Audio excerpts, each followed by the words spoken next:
Show of hands, how many of you have heard this? It doesn't matter what you read, so long as you're reading. I can't think of very many statements that I disagree with more than that one. The reality is that the stories we take in have a direct, tangible, noticeable effect on our character, behavior, intelligence, and even mental health, positive and negative. It absolutely matters what we read. Here's the thing. Books, movies, video games, television, etc. impact, alter, form, and manipulate your mind. This has been a scientifically recognized fact for almost a century in some areas, and it has been a known fact among the fairy tale tellers and fable writers for millennia. Right up front, here is what we know to be fact.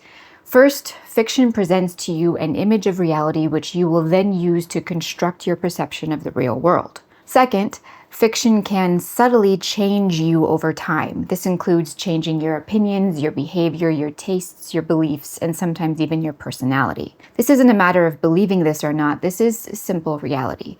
The question is, how does this happen and what does it mean for the formation and health of our minds?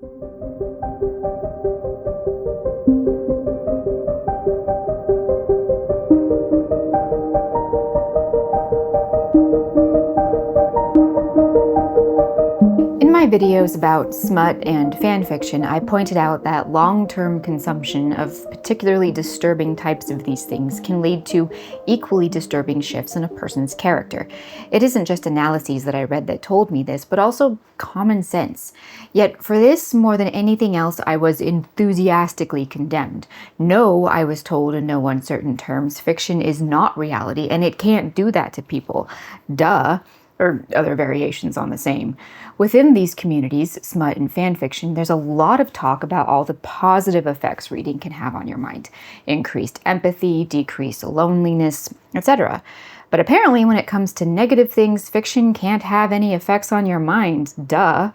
I mean, we know the difference between fiction and reality. Very often, too, I was told that insisting that fiction can affect behavior is identical to the silly arguments from the 90s that video games cause violence, which, yes, was absolutely false. So I suppose it's high time we take a closer look at just how much of an effect the fiction we consume has on our minds and our character. The video game thing gets brought up a lot whenever I try to talk about this, and so before we dive in too deep, I want to get this out of the way right up front, mainly because this particular issue is responsible for, by far, the most unproductive misunderstanding with this entire topic. Back in 1997, a troubled teenage boy by the name of Yvonne Ramsey took a shotgun to school and killed a bully and his high school principal. Not long after, in 1999, we had Columbine, which was one of those massive, seismic cultural shifts that you don't realize has happened until you look back on it. Anyway, later that year, 60 Minutes aired a special on the topic of school violence and school shootings and did all kinds of narrative gymnastics to wriggle and cartwheel around every other issue and instead blamed quote-unquote violent video games for producing violent behavior, especially in teenage boys. And he spent hours every day playing the violent video game Doom. The same video game that was also said to be a source of fascination for Eric Harris and Dylan Klebold, the two suspects in the Colorado shooting, as well as 14-year-old Michael Carneal, who opened fire in Paducah, Kentucky. Anyone who has ever played video games, including first-person shooters, knows that this claim is completely ridiculous. Sure, there were interviews with dumb kids saying dumb crap like, "Oh yeah, man, playing video games is the closest you can get to actually killing people." Because of course they said that. Some wide-eyed boomer put a microphone in their face and they thought they'd have a laugh because they were 16 and stupid. I'm assuming that like 9/10 of my audience already knows that video games do not cause violence. Maybe all of you. This is not news. By the way, if you're not convinced, there's a lot of data debunking this fallacy on my website. But why was this idea so prevalent? Why did it become such a huge issue? Because of one dumb 60-minute segment and a few histrionic talking heads on local news? Look again. But this time, look past 60 minutes. News wasn't the real clincher here. The same idea almost immediately began to appear in fictional television. For years and years after Columbine, we had police procedurals and movies and books that featured storylines in which troubled teenagers, especially teenage boys, were all playing violent video games, and more people believed it. Without a shred of evidence, without a speck of proof, without stopping to think about it themselves, without trying the games themselves, without talking to any kids who play these games, people just gradually took it as truth. And as much influence as a program like 60 Minutes genuinely had back in those days, the fictional representations did the vast majority of the heavy lifting. The TV shows and the movies that showed us over and over and over again false realities in which violent video games actually did cause violence in children primed the minds of people. And then when the next school shooter dropped, it would be a chorus of, he was probably on those violent video games. The idea was planted, nurtured, and allowed to grow without people really being aware of it, and certainly without being aware of how false it was, or even if they knew it was probably false. I want you to remember that. That's important, and we're going to come back to it. Of course, the immediate follow-up question becomes, why did they do this? That's a very interesting question, and one I'd invite all of you to think about at great length, but it's a little too big of a question for this video. And as much as I love a rabbit hole tangent, let's try to stay on task. No, video games do not cause violence. But remember, there's a reason people believed that was true for so long. Okay, now that we've gotten that out of the way, the next big hurdle that we need to get over is this. If it has been widely debunked that violent video games cause violence or aggression in their players, why then do we still believe that any fictional media has any effect whatsoever on the formation of our character and our opinions and even our behavior? So, two questions. First, does fiction impact us enough to even be relevant? Does it form our character? Does it change our opinions? Does it alter the landscape of our minds for good or for bad?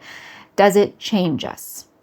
The answer is yes. The second question then is, if fiction has this much of an effect on us, then why don't violent video games cause violence? It might seem like I'm spending a lot of time on this, but this question creates a very convenient way for me to explain a really important distinction. So let's talk about this. All right, so firstly, violence in fiction is safe because it isn't real.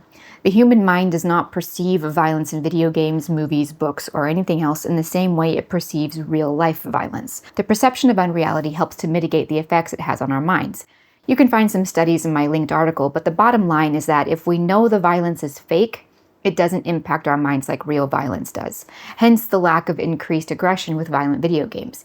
Even if it's disturbing, even if the suspension of disbelief is present, our minds know it isn't real, so it doesn't register the same way real-world violence does. There have been studies done on children, that's a slightly uncomfortable sentence, in which these children were shown violent movies and their reactions were analyzed. If the violence was obviously fake, such as cartoons or that kind of Three Stooges obviously fake goofy violence, even if it was scary, it didn't have an effect on their behavior. If, however, the violence was more realistic, as in, for example, what you'd find in an episode of Game of Thrones, the kids couldn't clearly perceive that it wasn't real. These children then exhibited increased aggression and violent tendencies. So our ability to perceive that the violence is fake is an important aspect. And I know what you're going to say. What about desensitization? We'll get into that later. When we watch a well-made movie with graphic violence that absolutely looks real, it might turn our stomachs, but we know in the back of our mind that that actor didn't actually get disemboweled. So after the movie's over, we don't really think about it anymore. Not because we're heartless, but because we never thought it was real or genuinely sad and tragic to begin with. It was all pretend. There's pictures of that guy wearing a $4,000 suit on the red carpet a year later. We know this. And even if we cried because we were into the story, we knew it wasn't real. There's a visceral and neurological difference between watching that actor get hanged and drawn in Netflix's Robert the Bruce biopic and then looking at grainy black and white photos of Yukio Mishima committing seppuku. Because you know that only one of those sets of images is presenting actual reality. That knowledge changes your perception and therefore changes the impact it has on your mind. Briefly now, let's talk about that four-letter word, the one I accidentally renamed NORP a few videos ago. Visual live-action adult content is unsimulated. It's real. That's not CGI. That's actually happening. Even when there's violence, even when the actors are bleeding or crying, or their bodies are struck resulting in red welts, it's real, more or less. We know all of that is actually real and happening. Therefore, our minds perceive it entirely differently. There are many surveys and analyses that have been done that have shown that increased NORP watching is more closely related to increases in violence and aggression than video games ever were, in large part because it's real. What about animated NORP, you might ask? We'll get to that, I promise. But for right now, just to get this out of the way, it's important to understand that any content of any kind that we take into our minds has an effect on us. But the reason violence doesn't cause violence is because the human mind perceives it to be fake. Perceptibly real violence causes an increase in aggression in children and adults. If it's known to be fake, the effect is basically null. Sources in abundance in the linked article on my website. Now that we've talked about the difference between real and fake, let's talk about truth and falsehoods. Fiction is something that's always to some degree untrue. But despite that, it still informs our opinions and our perceptions about the real world. This can be good or bad. There are two major areas to address here. The first is the fact that what we perceive to be fake, that is, fictional stories, will still nevertheless inform our perception of reality. The second area is propaganda. A 1992 article in the Journal of Communications says this: "An actor playing a doctor on television isn't a real doctor, but people may perceive him or her as providing information about doctors." Now, when we receive information about reality, some is unmediated. That is, we get it ourselves by, say, witnessing it personally, or it's mediated, which means someone has told us about it, such as, for instance, news and stories. According to a lot of academic research and analyses, the average human's basis for reality, as they understand it, is composed largely of mediated sources. That is, most of what we know about reality is based on what we have been told. As we have all become more and more isolated from each other and from, the touching of grass with social media and COVID and 100 other modern problems, the percentage of what we know and use to build our perception of reality is increasingly mediated. So, like it or not, our perception of reality is more and more at the mercy of other people, many of whom are faceless strangers. A quote from that research paper states, "A television program about a detective may include information about male-female relationships, power dynamics, violent behavior, verbal and nonverbal communication, geography, economics, and a whole range of human behaviors." This hypothetical television program, or, any of an assortment of real television programs, might not and often aren't getting these kinds of facts correct.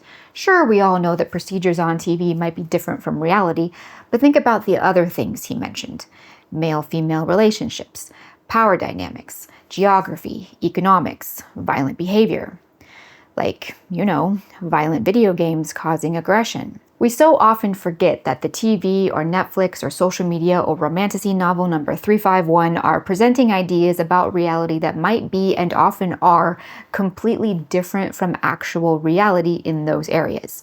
And so when we watch and read these things, a lot of people take this stuff for granted, and they don't even realize it. And slowly, it builds their perception of real-world reality. How?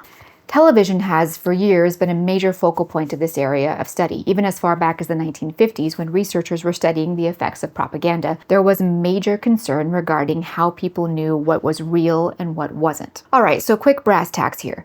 With reality construction in the mind, we have two separate processes: construction and reconstruction. Construction happens when we receive the input, so to speak, when we watch the movie or the news show, or when we read the book or the blog post or the tweet or whatever. Reconstruction happens later, but construction is more or less the act of, to use the popular term, consuming the media and then storing it in the memory. If you've ever ventured into the fascinating philosophical world of phenomenology, then you've heard people talk about how a huge part of how we perceive reality is based on the state we were in when we constructed it in our minds. That is, when we first received the images and messages and then stored them in our memory. Not reality itself, but our perception of it. I've said this 1,000 times, reality is objective. Our perception of reality can be very subjective, depending on 1,000 different factors, even if objective reality is fixed. A really, really rudimentary example of what I'm talking about with our personal condition emotionally or mentally altering our perception of reality. When you remember your first grade classroom, you remember it being really big because at that time you were really small and you were kind of trapped there, or you were at least under someone's strict authority. If you were to go back there now, you would see that it's actually pretty small.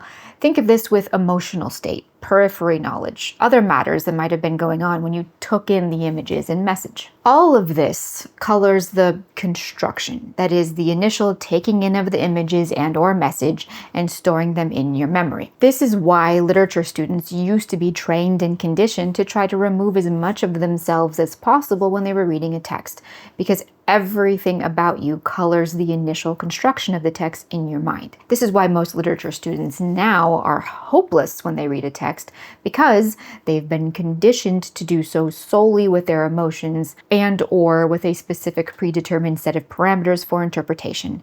Their construction is much too flawed. So after this initial construction, after we take in the message and the images, it has been encoded and stored in our memory. When we want to re-access it, we reconstruct it from the encoded memory file, so to speak. So the state we were in and the way in which we received the message directly affects the way it was stored and encoded. So already right out of the gate, it needs to be clear. When you watch a movie or read a book, and then that movie or book drops information on you, say, about the price of gas in Ireland in the 1980s, or the state of gender relations in Texas in the 1990s, things with which you are not directly personally familiar, your brain is, first of all, not automatically going to reject that information as false or, fictional. Studies have found that if we don't know about the thing, our minds are more likely to accept the information as true. Later, when, say, someone asks you about gender relations in the 90s in Texas, you will reconstruct information from various sources in your memory, and there's an extremely high chance that among those sources will be that movie or book. That fictional information will simply be part of your understanding of reality of 1990s Texas. You might not even remember, especially if you didn't encode it specifically, that that information came from a fictional source. It will simply be real-world information you have in your brain. By the way, this doesn't mean you're stupid. This is just how our minds work. Everything we take in throughout our lives builds up our mind's storehouse of memory files, which we can then access when we need a solution to a problem or an answer to a question.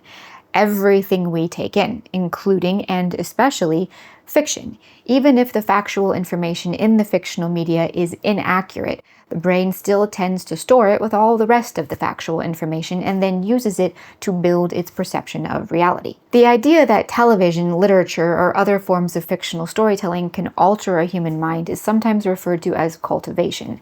And there's a lot of debate about it for obvious reasons. A lot of research has been done over the years, and this is what seems to be more or less generally agreed upon. First, the mass media are used to develop attitudes toward reality. So the science shows us, like it or not, that fictional media, among other types, does inform our perception of reality. Second, media experiences may accumulate over time and influence reconstruction in a variety of ways. This touches a little on the idea of repetition, which we are going to get into in a minute here. Third, mediated information with which the individual has had little or no direct contact and thus no clear method of evaluating are the most likely to influence reconstruction. That is, if you don't personally have experience with the subject, so if you're not a nurse or doctor and you're watching a medical drama, for instance, it's more likely to be used by your mind to build your idea of medical reality. Fourth, a story presented within a generally familiar context is especially likely to be used in reconstruction. It has been found that the closer the depiction is to real life, or the more closely we can identify with it, the more we use it to build our understanding of real life. Related to this, the more we self-insert into and identify with a character in the story, the more this effect is increased. So in those cases, even a fantasy story will be deemed close to real life in areas that are important to the reader, such as gender issues, sexuality, interpersonal relationships, power dynamics, and so forth.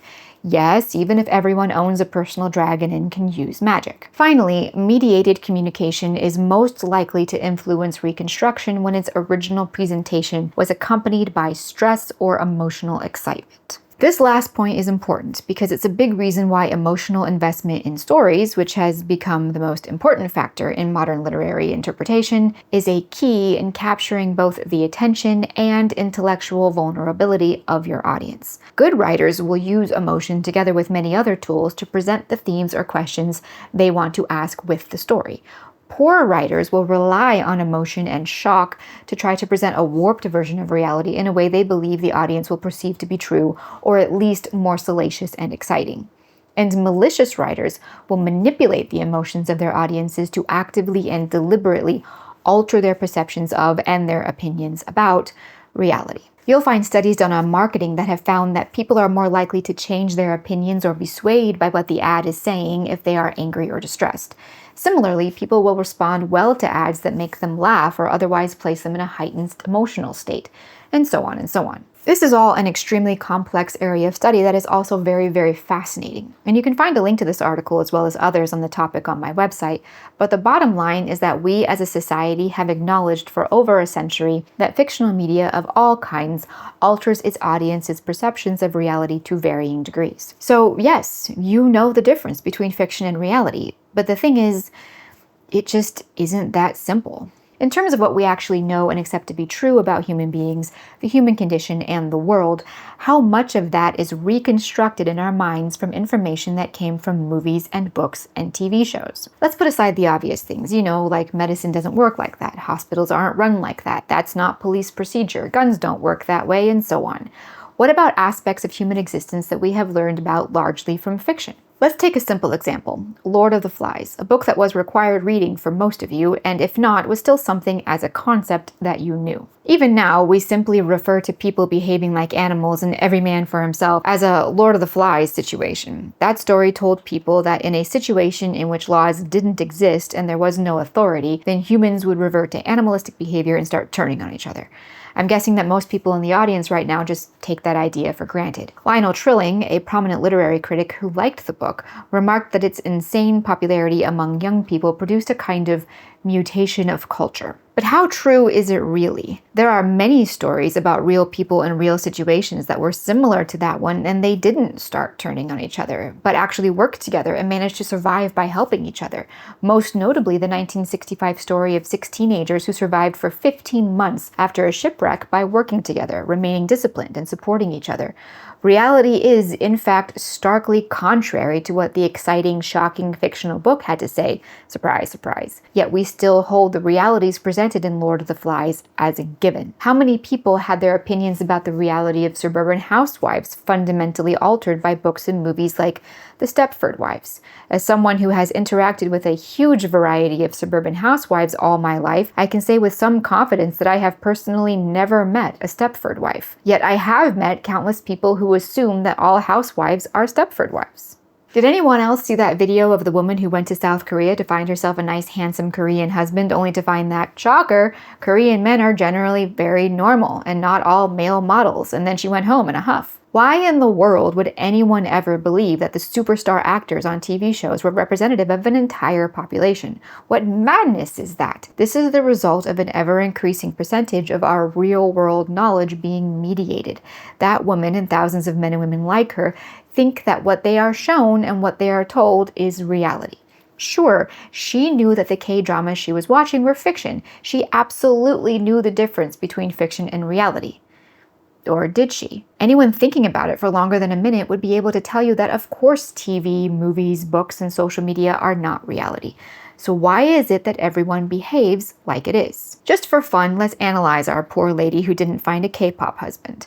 She apparently watched a lot of K-dramas in which the male actors all had above-average good looks, as is common in any entertainment industry. Yet this was an area she knew nothing about. That is, she had no personal real-world knowledge of Korean men, so she was using what she was seeing in K-dramas to build her perception of Korean reality. Meanwhile, these K-dramas were otherwise very close to real life. Even now, a lot of Korean dramas come across very Western, so it was familiar. Then, these K-dramas produced in her a heightened emotional state, probably a more positive one than a negative one. On top of all that, she probably watched a lot of them, so you've got repetition in there too, which we're about to get into. So all of that combined can show you how her perception of reality could be formed by fiction in this way, even if she absolutely knew the difference between fiction and reality. We can laugh and joke and make fun, but the fact is that this is how the human mind works, especially if we aren't guarded against it. Now, does any of that make Lord of the Flies and the Stepford Wives and, all those sappy K-dramas dangerous stories that we should, ban? Obviously not. Very often, it's just a story. Sometimes it's even a good story. The point I'm trying to make is that just because it's well told and it's exciting and even sometimes compelling doesn't mean it's true. And just because you, the audience, know it isn't true doesn't mean that it can't have an effect on you. People need to train themselves to remember that the human reality presented in fiction is very likely just as fictional as everything else in the story. I personally think that stories that stay truer to human reality are better stories, but that's just me. I also think that people need to experience more real-world reality and stop basing all of their opinions and perceptions off what they saw on TikTok or Netflix. If more people had a stronger real-world awareness of actual real life, they would be less susceptible to situations where they accidentally take fictional reality for granted. We all accept that fiction is not reality, but very few of us go out of our way to remember that fiction isn't even similar to reality most of the time. The simple truth is that we have been accidentally, or who knows, maybe deliberately, conditioned to accept the reality that is presented in fiction as analogous to the actual real world, when it very often is not. We have to use our own unmediated real-world knowledge to adjust our perceptions to better fit objective reality. But how can people do that when they're conditioned to reconstruct their reality using only emotion and when they only interact with mediated forms of reality, be it Netflix or TikTok or the latest Norpy romance romp? Now, while we're taking in content, to use a broad spectrum term, doing so actively versus passively is a factor, which I'll talk about in just a second. But in any case, we are on the receiving end no matter what. When we watch the news, someone is telling us what happened. We aren't participating in the gathering of information, and we didn't ourselves witness it. When someone tells us a story, we're sitting back and letting the storyteller do the bulk of the work. We are, in a sense, at their mercy. I think it would be good to keep that in mind. We already know that the news is full of lies. We know this. We know that social media is often, if not always, completely fabricated, or at least very misleading. We sometimes use the term fake news. We sometimes say propaganda. Let's stick with that one. Propaganda. First, let's define it. Propaganda, according to the dictionary, is any systematic scheme or concerted movement for the propagation of a particular doctrine or practice. By that definition, propaganda can be understood to be neutral. It's merely the deliberate effort to propagate a particular belief or even a way of life. So you could even have propaganda that is meant to encourage people to be honest and help those in need. The point is that most media that uses storytelling, be it news or a nonfiction book or a blog post about makeup or a movie or a novel, will be trying to propagate certain ideas or beliefs or ways of life. People tend to only perceive this in a negative light if they disagree with the propaganda, or if it is objectively bad and harmful, like a story that tries to, encourage kids to murder their parents in order to steal all their money. But whether it's news or marketing or a fictional story, it's all propaganda because it's all trying to deliver a message that its writers want you to believe. Some is good, some is bad, some is neutral. Very few things are as perfectly suited to the dissemination of propaganda, or if you want to use more neutral language, the deliberate formation of minds, as storytelling and literature, movies and books. People, especially nowadays, are automatically guarded against news and marketing. People are far less guarded with fiction. This in part has to do with the difference between passive and active story consumption. We tend to be more active when reading the news, and we tend to be more passive when consuming some types of fiction. What is the difference between taking in information by reading fiction versus watching it? For our purposes today, I'm speaking more generally. That is, in general, what does our general fictional intake do to our character and behavior? All of my research has shown me that both affect the mind, full stop. There are, of course, differences, and so very briefly we're going to touch on them for the sake of thoroughness. But this is not a video about whether or not books are better than TV. Books are better than TV, generally. But whether you're reading your fiction or watching it, it is still forming your character. But TV is passive and reading is active. There are a lot of other differences, and I've put some data on my website if you're curious, but this is the one that's the most relevant to our topic today. passive versus active. There is a school of thought that views literary fiction as requiring more cognitive work, so readers have to look for meaning and interpretations, and they're going into the book with a more actively inquisitive approach to the story and the characters, because part of the function of literary fiction is to ask questions without providing answers. Whereas popular or commercial fiction tends to require less cognitive work, and reading these types of books has been described as a more passive experience, cognitively speaking, thus suggesting that popular fiction, as something that the reader's mind tends to take in more passively, is more likely to go unquestioned in the reader's mind. So if the popular caper novel Beach Read just mentions in passing that diamonds are the rarest stones in the world and therefore the most expensive, a lot of readers will metabolize that information as fact without even realizing that they're doing it, because they didn't sit down to read a beach novel in order to question everything. Their minds aren't in questioning mode. So the more popular fiction you read, the more information your brain ambiently takes in without you even realizing that it's doing it.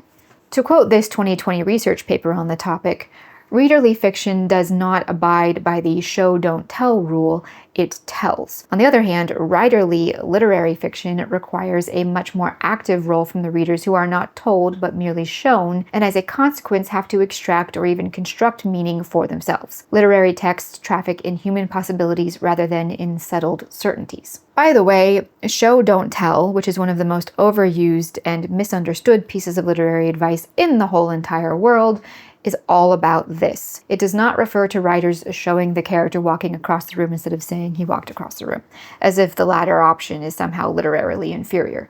It doesn't mean that you are required to show how pretty the lady is rather than merely saying that the lady was pretty. These are all stylistic choices, and no book should be entirely one thing or the other. Show don't tell is actually referring to things like theme.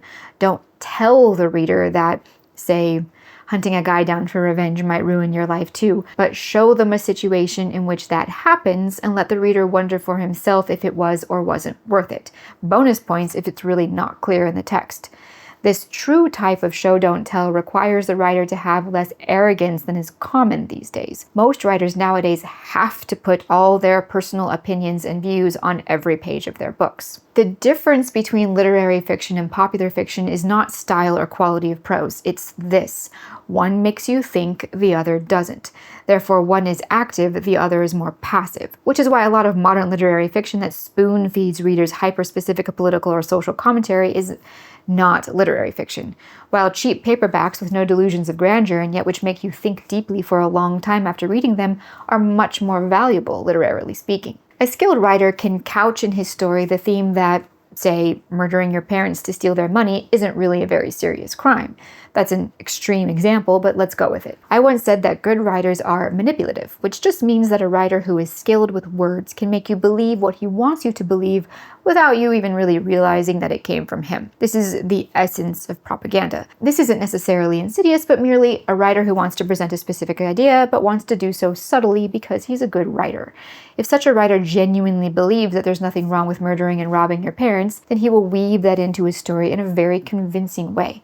A mind that isn't constantly on the lookout for fictional propaganda will take that in like a seed. Even if they know it isn't true, the seed has been planted. If they continue to see the idea again and again unchallenged, the seed will grow and the person could very well gradually come to have the same opinion to some extent. Now, I know what you're thinking. There's no way you could just have your mind totally altered like that with fiction. But if you think about it, all of this is just marketing. You're just selling an idea instead of a product. Within marketing, or advertising if you want, a lot of research has been done to figure out how to change people's minds. Studies have been done on whether or not to make ads funny or smart or moving. Studies have been done on how to make people not just recognize your brand, but choose it over others. What time of day they should show you the ads, how long they should be, what the color palette should be. Should the actors be male or female, tall or short? You remember that scene in the Adjustment Bureau when he gave the speech about how they did focus groups on what color his tie should be and just how scuffed his shoes should be? All of that is very, very true. No expense has been spared on this. Ad companies move a lot of neurological and cognitive science, as I'm sure you can imagine. This data gets used by social media companies, mega corporations, politicians, and yes, people like Hollywood and the Big Five or four publishing houses. Two of the major aspects of changing minds that these studies kept turning up were attention and repetition. Something a lot of people don't realize is that repetition alone can lead to an increased sense of perceived validity, even if you know something is wrong. This study from 2002 talks about this at length. Repetition can also prime people to believe false information. News headlines that are seen only once are more likely to be believed if they are true, but news headlines that are seen multiple times are more likely to be believed irrespective of their accuracy. That is, a repeated message becomes increasingly plausible each time around, even if people initially believed it to be false. This is a phenomenon called the illusory truth effect. A study on this phenomenon from 1996 indicated that its effect can last for months, even after the repetitions have ceased. It also showed how this repetition was a key factor in a thing's perceived truth. Even true things were perceived as less true or valid if seen only once, while untrue things only increased in perceived truth and validity as the repetitions continued. Several experiments around illusory truth found that the effects were present whether the information was auditory or visual or both, or first one and then the other. It didn't really seem to matter. The point of all this is that it is a simple fact that the more often you hear something, even if it's false, even if you're aware that it's false, the more likely you are to start perceiving it to be true. Given that the human mind is incapable of processing all data all the time at full capacity, attention is another major factor. Attentional capture uses novelty, emotional manipulation, or other things such as shock or confusion to capture the attention of the audience. The study points out that attentional capture doesn't work by illuminating what the writer wants to draw your attention to, but rather the mind actually suppresses everything else for a time. Your brain actually prevents you from seeing or even remembering anything else. It's a cognitive reality that even under the best circumstances, the human mind has limited attention. People who are trying to get you to pay attention to one specific thing, think of a magician for instance, know how to overwhelm your attention while keeping your focus where they want it. Propagandists are also good at this. So are writers. Now think of our present era when social media has brought the attention of the average person to an all-time low. It would be effortless, child's play actually, to attentionally capture someone with carefully written words or carefully presented images in order to lead them around by the nose to precisely the thought or idea you want them to have. You do not have to be an evil genius to do this. It isn't even always evil to do it. Storytelling, like magic, is all about guiding the focus of the audience. Storytellers who want to make their audiences think will try to guide them to a specific question.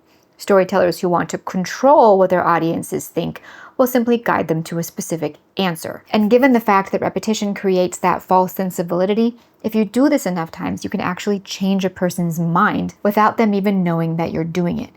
How many times? I don't know, but when you sit down to binge watch Netflix, how many episodes do you watch in one sitting? How many romantasy books do some of those book talk girlies read in 1 month? Now, let's take everything we've talked about in this section and return to the idea that we all know the difference between fiction and reality. Even if you do, how do you know for sure that some of your perceptions haven't been altered subtly over time? Let's use an extreme example. Let's say our hypothetical reader likes the smut genre, in which an adult brother and sister get together. Now, we all know that that is wrong, and our hypothetical reader will probably agree. But let's say this reader really likes this genre. You know, it's dangerous, it's forbidden, it's spicy. There's that strong allure there. Within these books, the characters present arguments for why what they're doing isn't wrong.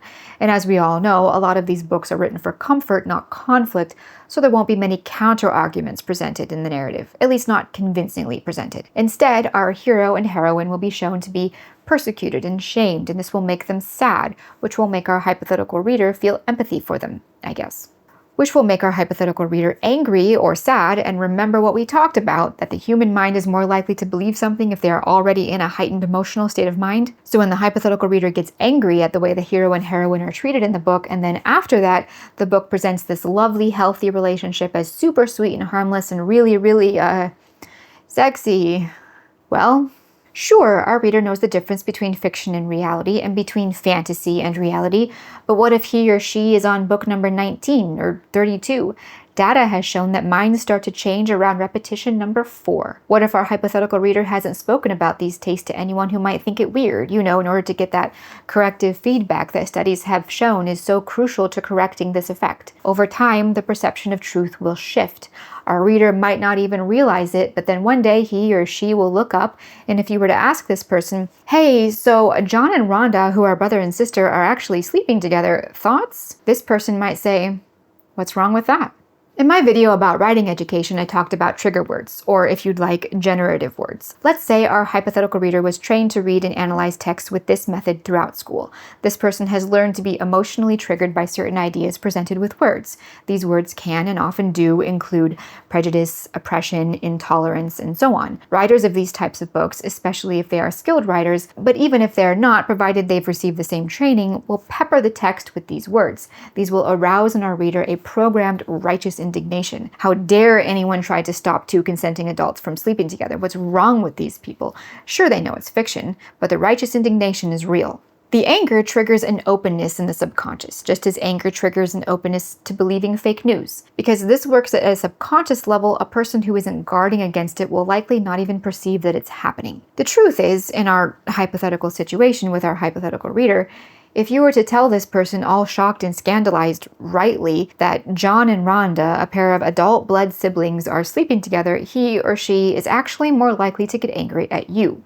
What's your problem with them? Why are you so against two consenting adults sleeping together? What business is it of yours? The triggered emotional response has been programmed by repetition that taps into the illusory truth effect and the reader's predisposition to read emotionally and with a mind for triggering ideas or words. Changing such a person's mind with fiction would actually be effortless. You wouldn't even have to be subtle.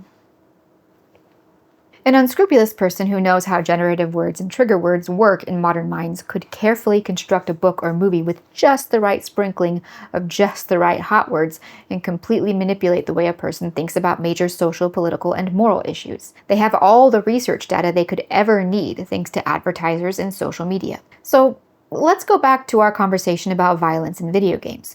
We talked about how obviously there is no link there, but so many people just assumed that there was. This is the power of repetition.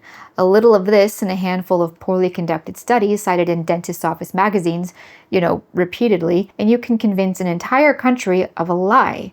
It's not actually that hard. Repetition is one of the keys to the success of any advertisement campaign.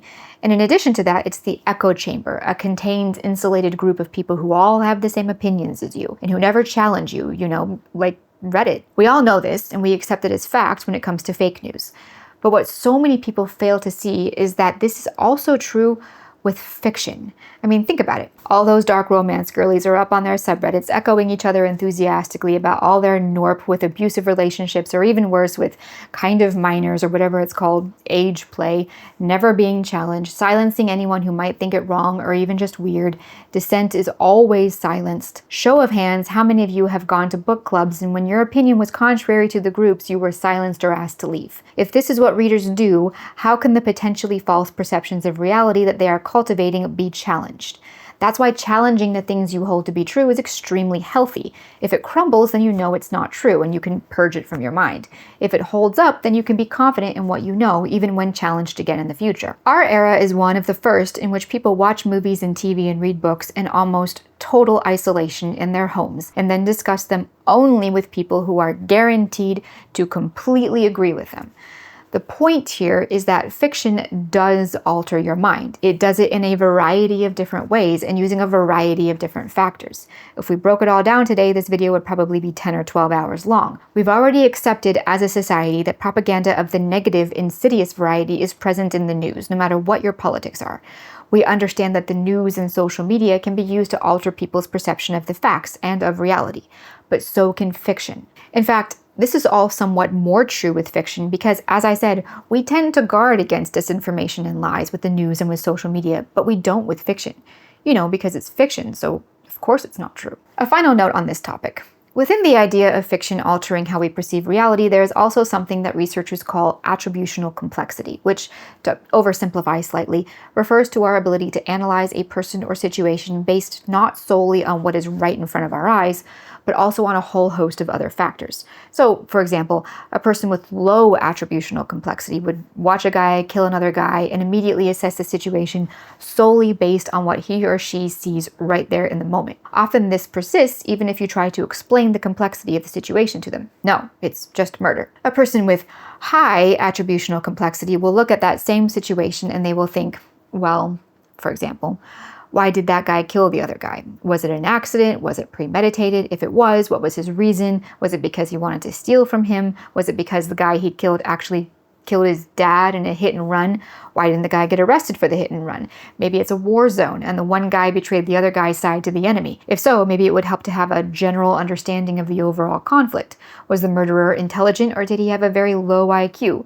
Was it a psychosexual situation? If so, what are the developmental and neurological and psychological variables? All of this, by the way, not to excuse the murder, but to develop in one's mind a clear understanding of the situation, often without judgment, but merely with a desire to have the whole picture. Fiction, especially more active fiction, such as books or even literary fiction, tends to result in increased attributional complexity. This is both a good thing and it can be a bad thing. It's good because it helps us understand various things with a broader lens. It helps us to have a larger, clearer picture of situations and of the world. It can be bad, however, for the reasons that we've just talked about. As you file away pieces of information that you receive from fiction and use them to broaden your understanding of reality, that means they're also adding to the complexity of your attributional complexity. What if, however, those understandings of reality are false?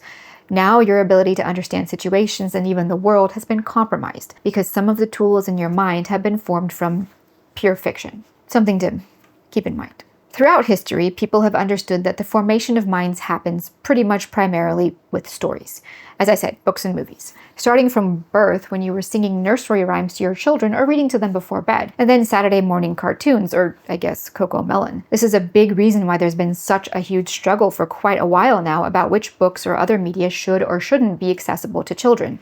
Or even, God help us, what kind of explicit content should or shouldn't be accessible to children. And the AGs in many states are very clear about they're almost jubilant about being able to use these laws to ban young people from accessing content that could be educational if they are queer.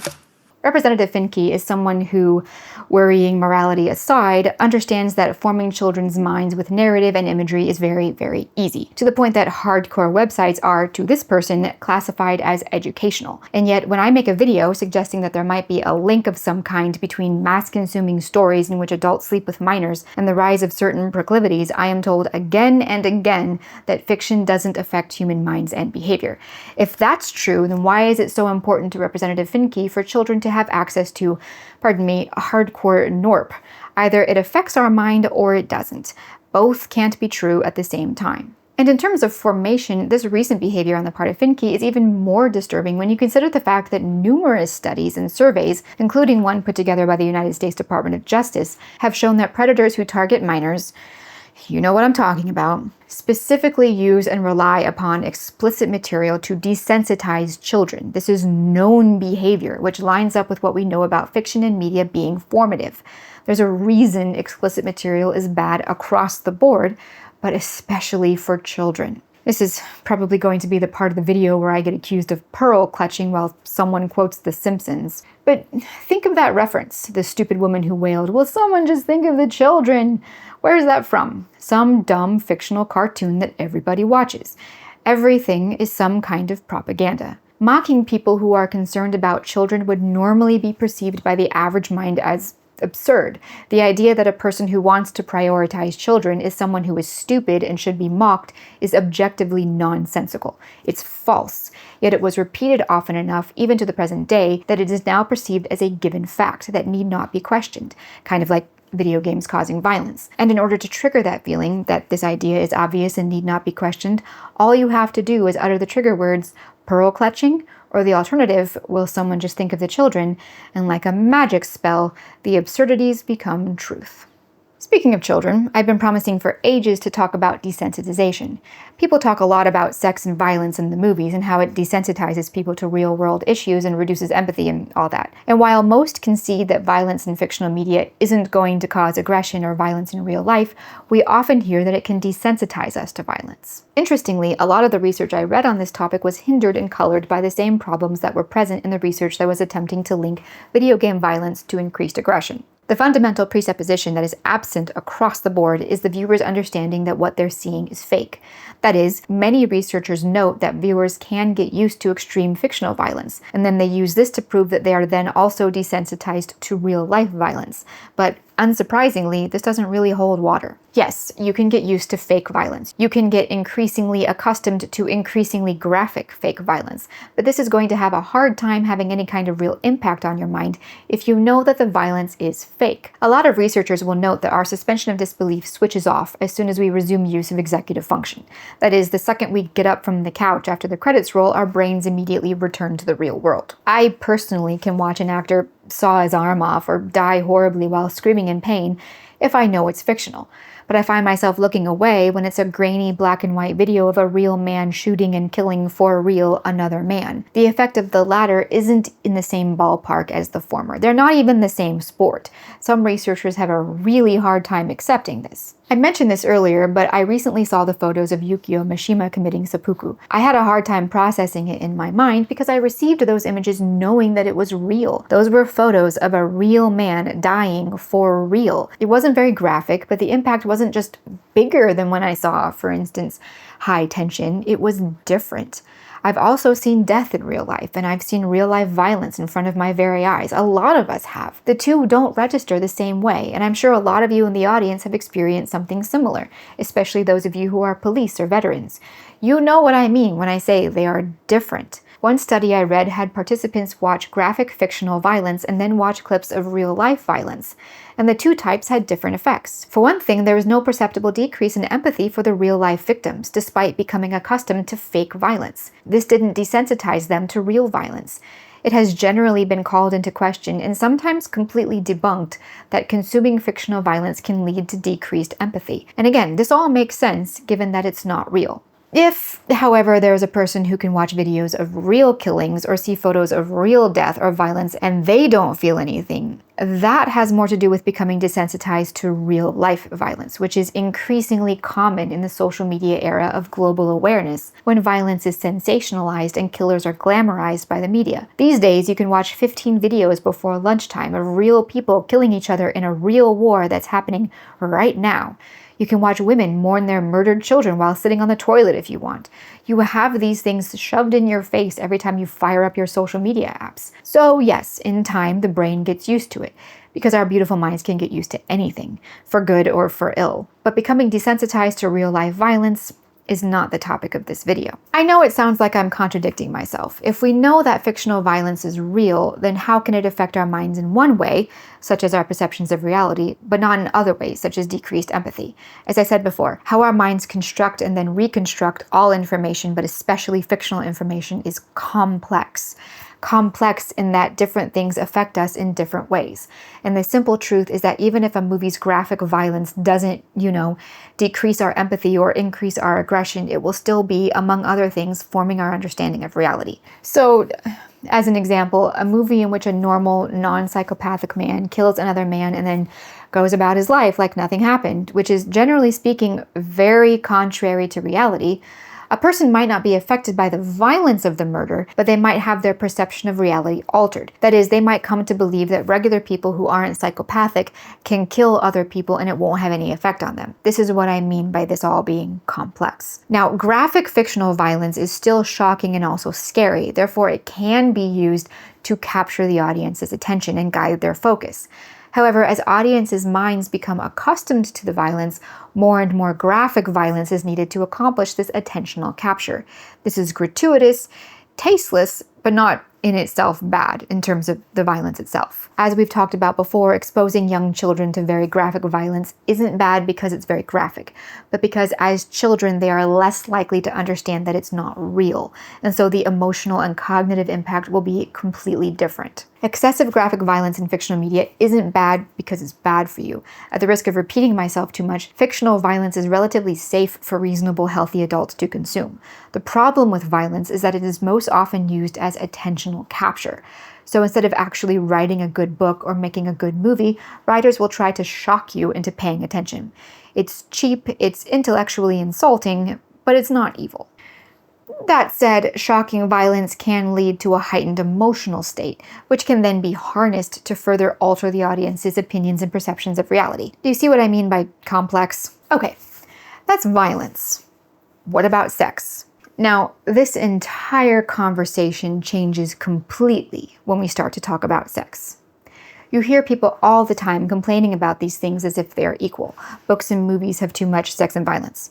Like it's one thing, sex and violence. We've already talked at length about the fact that violence depicted in fiction does not have the overblown negative effects it is often believed to have. But the effect of sexually explicit content on the brain is always somehow different. We do know that sexually explicit material triggers arousal, which violence doesn't unless you're sick in the head. But here's something that might be of interest. We talked about how children and adults were studied to examine how they reacted to violence if they perceived it to be real or fake. Similar analyses were done on adults who consumed hentai and other animated NORP to see what the differences were between that and consuming the live-action variety. And very little difference was found at all. In fact, given the more extreme nature of the animated or drawn or even written varieties, it tended to lead to addiction faster, and it tended to lead to aggression, especially sexual aggression, faster. All the negative effects that were present in people who consumed live-action NORP were also present in people who consumed the animated variety, sometimes more so. How can that be if it's obviously fake? How can that be if sex is no different or, according to some, even less severe than violence? Even when the sex depicted is consensual and not degrading, it will still, for instance, increase the viewer's objectification of women. How is it that even fake, non-violent sex is more detrimental to the viewer than even wildly graphic violence? Could it be that sexually explicit content is inherently more damaging to not just your mind, but also your character? I'm not going to get into this too much further, but I strongly encourage all of you to think about this and discuss it amongst yourselves. I think we, as a storytelling society, need to rethink the way we lump sex and violence together like they're identical to each other in every way. A kid playing a game in which he kills a bunch of zombies is in no way comparable to him watching Jaime Lannister lovingly bang his sister, and I'm done pretending that it is. Maybe, just maybe, there's a reason it's called degenerate. A quick note on the topic of explicit content. A lot of people complained that there weren't enough sources in my video about smut in books to prove that, explicit content is bad for you, because apparently that's still something we're not sure about. I don't want to rehash something I've already talked about, so I'm going to let the article that I've linked on my website do most of this for me. I've linked a lot of studies and analyses on the various ways NORP, unsimulated real life and animated and completely fake, has a tremendously negative impact on the mind. But when it comes to cultivation and formation, the point is that no matter what type of explicit content, it affects the mind. The younger it starts, the greater the effect, and the harder it is to reverse. Just peruse the comment section of the smut and fanfiction videos for people talking about getting instantly addicted at ages as young as 6 or 7. Then read about how much of a detrimental effect this had on their formation into adults. Mere anecdotal evidence is hugely convincing, but if it's not enough, have a look at the sources on my website, and then tell me that NORP is completely harmless. I do want to say this, however, for all the women and young girls out there who have been consuming infinity romantasy and dark romance novels, and even the filmed explicit content itself, because you have been told that it is somehow empowering, a study conducted in Germany on college-age women found that consumption of explicit content did not make them more empowered or even in power in sexual situations. It actually led to an increase in submissive behavior. As I have pointed out, people are happy to concede that stories can have a good effect, but they seem totally unable to believe that stories can also have bad effects. Sometimes even a story can have good effects, like a smutty romantasy book increasing your empathy and easing your depression, but it can also have negative effects, like quickly desensitizing you to unhealthy sexual extremes. Something that is occasionally touched on by researchers is that children and young adults, and these days more and more adults, tend to imitate fictional characters they admire. This is the most basic thing in the whole world. You think the hero is cool, and so you run around trying to be just like him or her. Studies have confirmed that this is something that children and teens naturally do all over the world.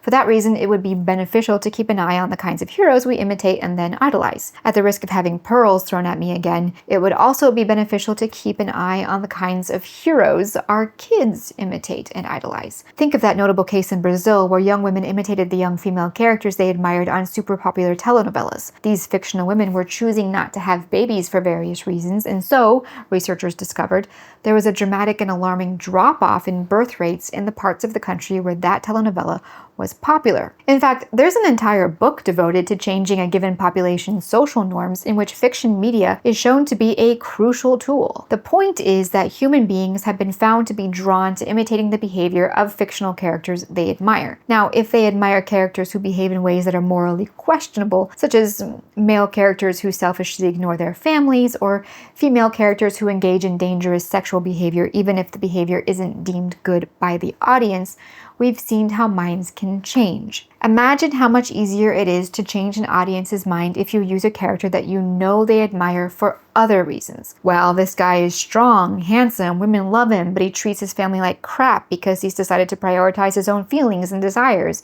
and so he abandons them to go find himself and also have an affair. Many men, especially young men or teenagers, would see this as something that he ought not do, but might still find themselves imitating aspects of that selfishness out of admiration for his other admirable qualities.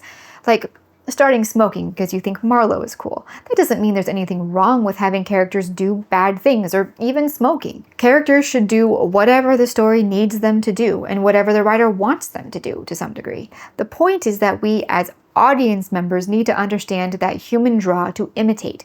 This is a tricky topic because I believe writers should take some care in presenting bad behavior as good, such as, for example, sleeping with one's sister.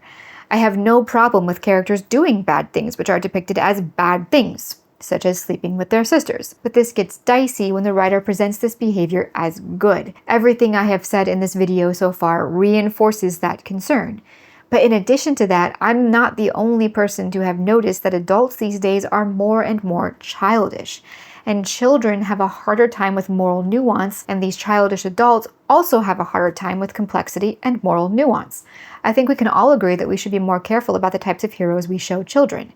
But what happens when adults interact with fiction and consume fiction with the same weakened mindset as children? And again, I know people are going to accuse me of saying that we can't have people doing bad things in fiction. I am not saying that.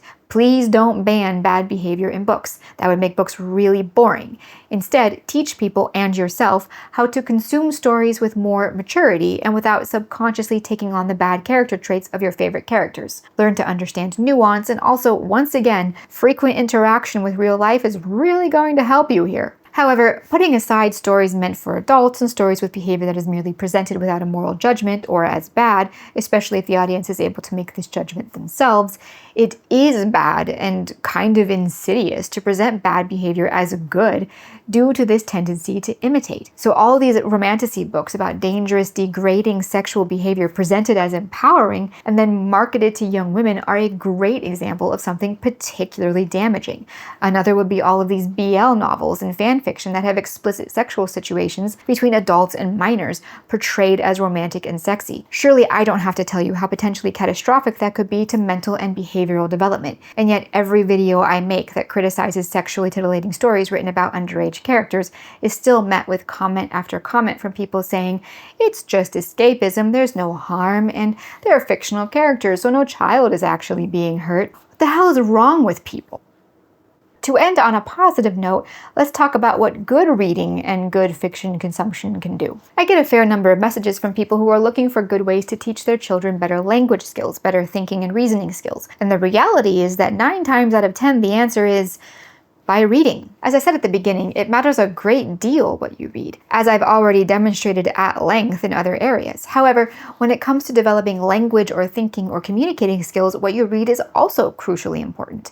I wish children read more, and children absolutely must must read, but I would rather they didn't read at all than that they read Captain Underpants and Diary of a Wimpy Kid and nothing else. A long time ago, 2011, I came across this study that had found that children who watched SpongeBob SquarePants seemed to have a higher probability of developing ADHD or other neurological issues. Interestingly, this study had the kids either draw for 9 minutes, watch the show for 9 minutes, or watch an educational cartoon for 9 minutes. 70% of the kids who drew passed the subsequent problem-solving test, while only 15% of those who watched 9 minutes of SpongeBob passed. What was particularly interesting to me was that only 30% of the kids who watched the educational cartoon passed. Yes, it was better than SpongeBob, but it was still not as good as a simple active activity like drawing. Whether or not you, like Nickelodeon's David Bitler, think these claims are inaccurate or overblown, it's important to note one thing. No matter what kind of television it isn't great for your executive function.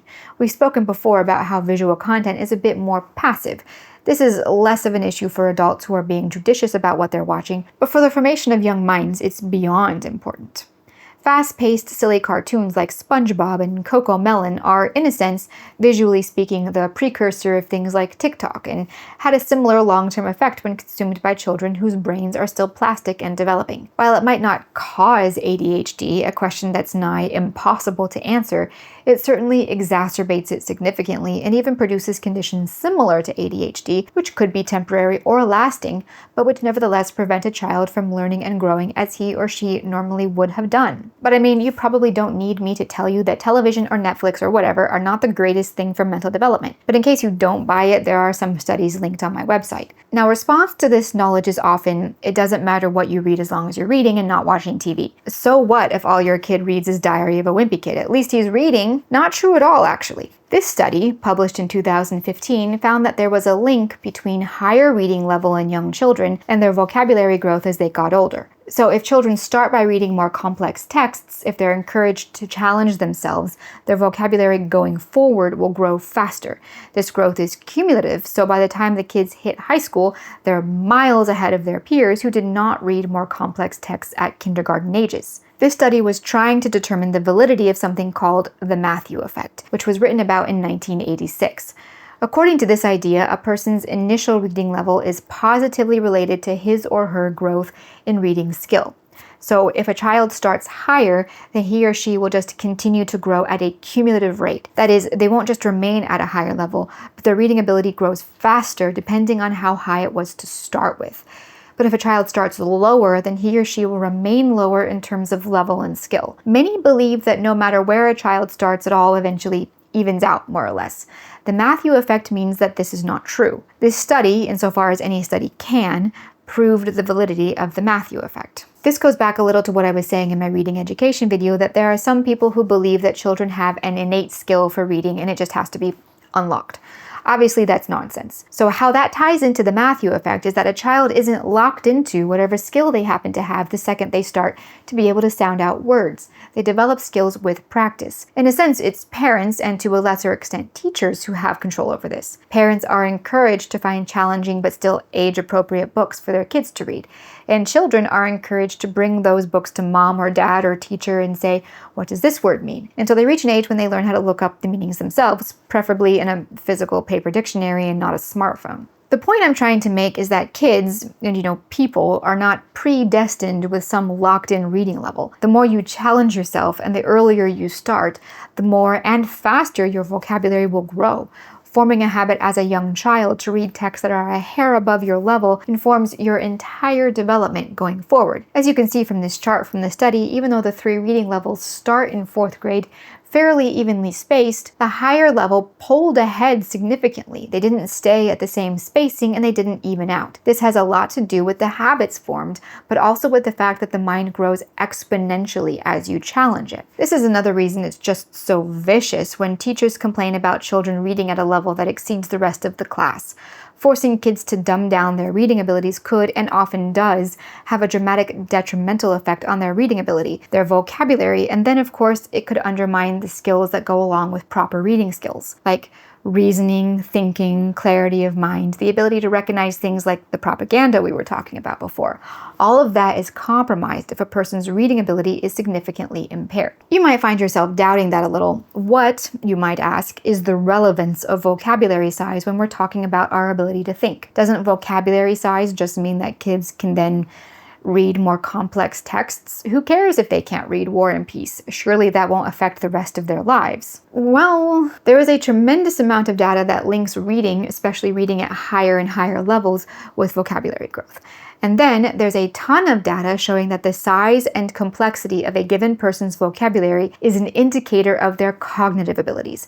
That is, their overall ability to think. Research has also shown that there is at least a moderate link between a person's higher level reading abilities and their problem-solving skills. In fact, I even found a few studies that found that higher level reading abilities could be linked to better math skills, especially in things like word problems. It has also been shown that reading is beneficial for your memory. It has also been found that increased reading, again, particularly the reading of challenging texts, is a major contributing factor in cases where a person's IQ increased. Knowing all this, wouldn't you rather your child read something other than Captain Underpants? Knowing all this, wouldn't you rather your child read more good books instead of scrolling TikTok or vegetating in front of SpongeBob? What about you? All of this data means that if you choose the more challenging book, it can actually make you smarter. If you choose the book for which you have to stop and look up words, that means that when you're done, your vocabulary will be bigger, which means your cognitive abilities will have improved, even if just a little. Who doesn't want that? At the end of the day, the simple reality is, as I said, we are what we read, especially in our emotional world in which people are physically resistant to having their beliefs challenged or their comforts questioned. We have produced in our daily lives an environment in which fiction and reality have become blurred in the ways that are truly important. No matter how aware you are that stories are not real, no matter how much you know and appreciate that there is a difference between fiction and reality, the fiction you consume will and does change you. This was a long video, and I didn't want to make it longer by getting into every single little tiny detail I uncovered in my research, so as I have said throughout, there is a ton of extra reading on all these topics in the list of resources on my website, which I have linked below. If you've somehow made it all the way to the end, then thank you very much for watching, and thank you, as always, for your continued support of me and my channel. I hope you all stay safe out there, and as always, I'll see you next time.